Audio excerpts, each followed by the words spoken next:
वनों की धूल में लिपटा एक तपस्वी वर्षों से एक ही प्रश्न लिए भटकता रहा, क्या मेरे प्रभु आए हैं? यह कोई सामान्य प्रतीक्षा नहीं थी। यह थी शिष्य की वह अग्निसी भक्ति जो गुरु के दंड और गुरु दक्षिणा को जीवन का लक्ष्य बना ले। यही थे सुतीक्ष्ण मुनि, जिनकी सरलता में तप था और जिनके तप में केवल एक ही अभिलाषा थी, गुरु की आज्ञा पूर्ण करना। सुतीक्ष्ण मुनि ने अपनी गुरु दक्षिणा की शर्त पूरी की। जब वे प्रभु को लेकर महर्षि अगस्त्य के पास पहुंचे तो उन्होंने गुरु से कहा, गुरुदेव, आपका वह छोटा सा शालिग्राम तो खो गया था, लेकिन मैं आपके लिए साक्षात पूर्ण ब्रह्मा को लेकर आया हूँ। महर्षि अगस्त्य अपने शिष्य की इस सरलता और उपलब्धि को देखकर निहाल हो गए।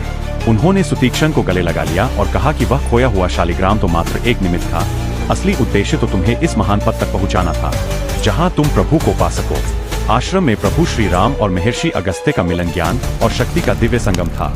अगस्त्य मुनि प्रभु श्री राम की स्तुति कर उनका स्वागत करते हैं। अगस्त्य ऋषि ने प्रभु श्री राम जी को उनके उस स्वरूप की याद दिलाई जो काल और समय से परे है। मुनि ने राम जी को याद दिलाया कि वे साक्षात विष्णु हैं और रावण का वध उनके अवतार का मुख्य उद्देश्य है।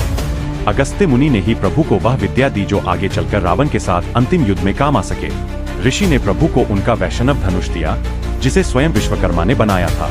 उन्होंने प्रभु को ब्रह्मदत्त अस्त्र और कभी न खत्म होने वाले बाणों के तरकश दिए। जब प्रभु ने मुनि से पूछा कि वनवास के दौरान रहने के लिए सबसे उत्तम स्थान कौन सा है, तो मुनि ने मुस्कुराते हुए कहा, प्रभु आप तो सर्वव्यापी है, मैं आपको क्या स्थान बताऊं, लेकिन इस समय गोदावरी के तट पर पंचवटी का क्षेत्र आपके लिए सबसे उपयुक्त है। वहाँ प्रकृति का सौंदर्य भी है और वहाँ से आप राक्षसों के विनाश की योजना भी बना सकते हैं। अगस्त्य मुनि से विदा लेते समय एक बहुत ही मार्मिक क्षण आया। मुनि जानते थे कि अब प्रभु अपने उस कार्य की ओर बढ़ रहे हैं जिसके बाद सीता माता का वियोग होगा और एक बड़ा युद्ध छिड़ेगा।